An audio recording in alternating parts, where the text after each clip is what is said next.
ran out of space. Where was I? Yeah, so part of the hesitation in sharing all this is obviously with OCD and with these demonic forces, you do not want to feed them. And so for me, having a theme around scrupulosity, you know, what would that mean? What would feeding that theme look like? Well, it would look like confessing. And so, did I do that in this case? I guess I did, in a sense. However, am I beating myself up about that? Not at all. And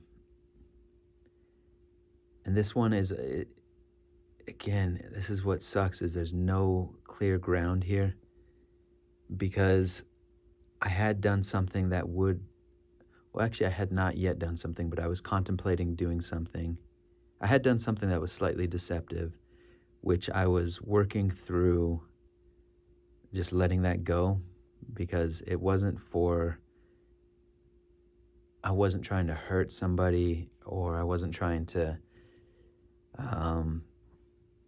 cheat the system. I guess in a way I was, but it wasn't for nefarious. It's because I was trying to, it's hard without really saying all the specifics, and I don't think it'd be wise to really lay it out like that. But that level of things, I was working through, and I was getting encouragement from a therapist, and just all the years of dealing with this pattern that potentially I could just kind of let that one ride. And yeah, maybe I didn't act the best way by the letter of the law, but perhaps I'm being too rigid here, and perhaps I can let that one go. But then I found out something contractually about a commitment I had made that if I were to continue down the path, I would be kind of in breach of a contract. And even there, still, it wasn't totally clear just because I was in such a state of panic. I mean, this was like geniusly engineered to cripple me. This was like finding the like perfectly bespoke, custom-made scenario to utterly devastate and cripple me. It was like kryptonite.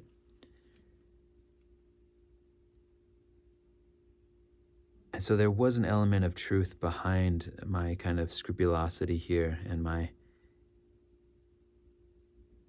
moral incongruity that I was feeling, or ethical is maybe a better word.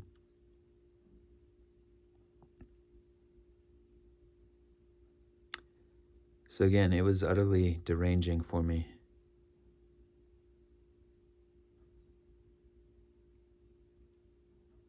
Very harmful, very brutal, very painful. Kind of thing you wish upon nobody. I have a capacity to do the right thing, which is admirable, whatever the cost. And that was never the confusion for me here. I am willing to do, I'm sort of crazy in that way. There's something commendable and admirable about it, my ability to take accountability and to whatever the consequence. I don't want to say it too strongly, Lord. Please don't put me through another trial. I've had enough of this for 20 lifetimes. But I'm just saying that to kind of, again, to take my own side here, to give myself a little credit, not to be so self-critical. There's something commendable about that, and I guess brave about my capacity and willingness to do that. And I've seen this. This is not theoretical. This has been annealed in the fires of real suffering and trial. Anyways, let me not go too far with that. So again, forgive me, Lord. Do not test me more. But there's a truth there that there's a capacity to do that, and that really was not the issue for me in this, because I knew I could do it. But the issue for me was, is this really what's being called on for me to do this? And because I'm so susceptible to these OCD patterns, and the thing about being in the midst of an OCD pattern that's all consuming like this, you can't see your way out of it. You can't reason your way out of it. You'll never find certainty on whether or not you should do it or not. And you'll suffer. The OCD and the deeper level, the demonic influence, they love to put you on the horns of a dilemma and just watch you squirm, because they feed off of that. They feed off of your suffering. It's really sick.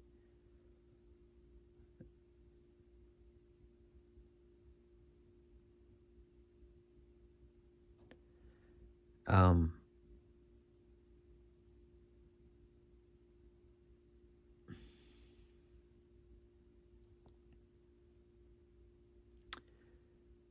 but so the dilemma for me was, is this really something that is important to do? Or is this healthy guilt in a sense? Or is there an element of healthy guilt in here and healthy responsiveness, such that there's a moral injury to myself by not speaking up, by not, I guess, taking accountability? I hesitate to say that word, but by not calling and expressing this and confessing, I guess, in a sense. Is there an actual moral injury to my soul that I'm risking in not doing that? And then downstream of that, I mean, that's the primary for me: contact with God, contact with my spirit, contact with my soul, inner congruence to some level. Again, that congruence is an OCD trap, so let's flag that, and maybe I'll come back to that. But being aligned in a healthy way, and am I risking that in not coming forward? On the other side, the risk of coming forward is I'm feeding the demons. I'm feeding OCD. I'm feeding something unhealthy within me.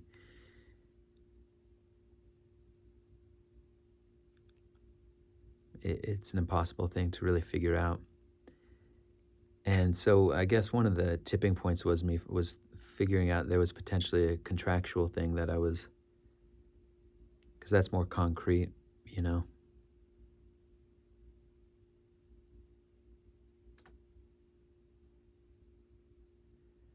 And even there, it probably, even if it was, and I just decided not to ever speak about it, it's not like an egregious thing I was trying to do at all. And the bottom line is, I think it probably would have worked out had I not said anything.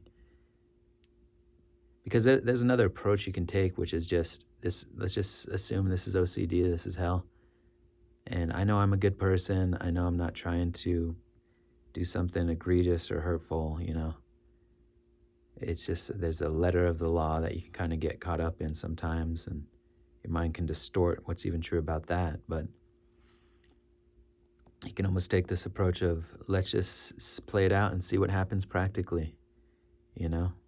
Let God and actual reality show me if I'm out of alignment. And that is an approach for sure. And maybe that was an option here.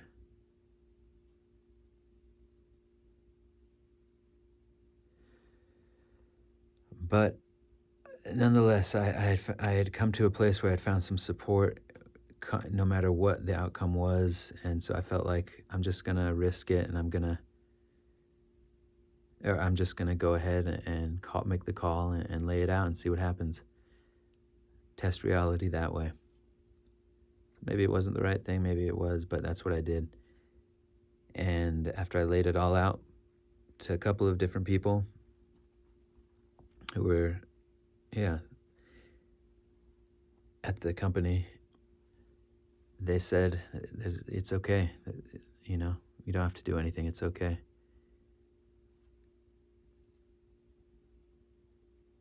And so there's just a cascade of peace and relief having gotten to the other side of this. Was it a missed opportunity to have gotten to the other side of this and to have diminished the hold of OCD, etc.? Potentially, potentially. But I'm not going to spend too much time worried about that. I'm in a better place now. There's clarity there.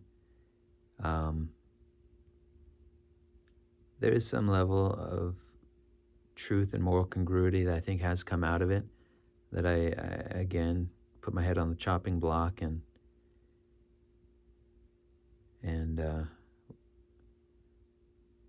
you know, the guillotine was not lowered, thank God. Um,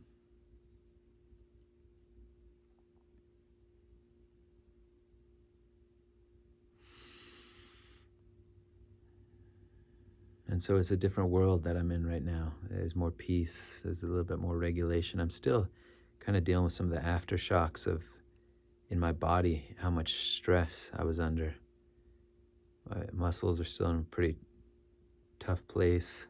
Still dealing with some still residual stuff with my liver and probably elevated levels of bilirubins, etc. But I'm moving forward.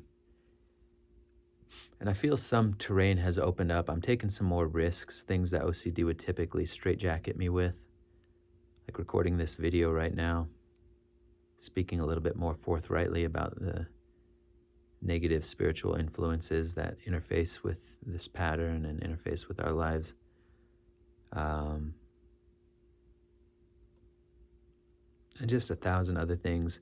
OCD is such a pain in the ass, and it's such a oppressive thing. That's one of the hallmarks of this whole dynamic is the oppression that you're under to conform, to do the will of these compulsions.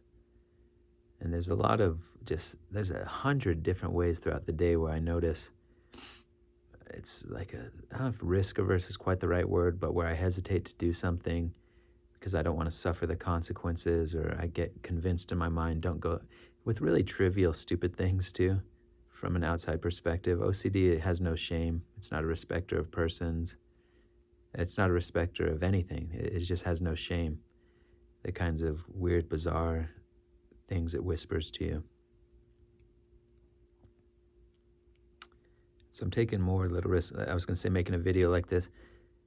My fear with doing something like this is I need to gestate a little bit longer before I share.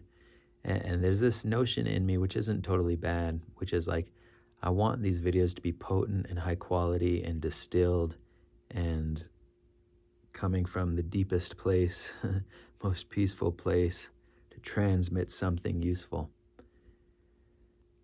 And I can get to that place sometimes, and sometimes I get to this deep, peaceful place because I've been following the dictates of OCD. There's kind of a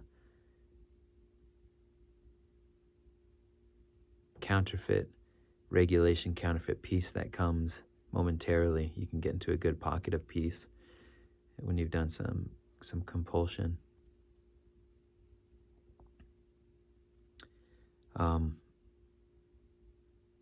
But so I'm testing the waters out, I'm in a better place now, but perhaps it would be wiser to wait a few more days and to share about this stuff, but I'm just trying it out, so.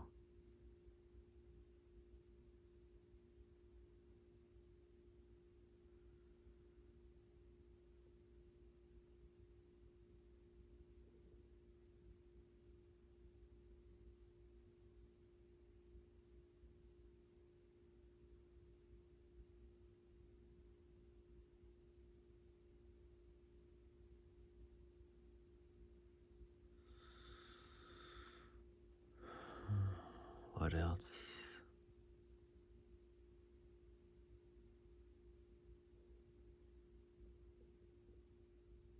Oh, I felt like I was losing hair at a faster rate, which thank God I still have some hair at this age. I'm very grateful for that. That's been a body dysmorphic thing for me for as long as I can remember, just about. And I've done videos talking about the distorted ways that showed up for me. And I've got a bit of a healthier, I'm able to smile a little bit, laugh a little bit about some of that. And I actually feel really grateful and surprised in some ways that I still have some hair on top of my head. And I know that's superficial, that's kind of stupid, but I'm really grateful for that. But I've been feeling that the stress has stress-induced hair loss this past couple of weeks, which is not great. So that was another just concerning thing.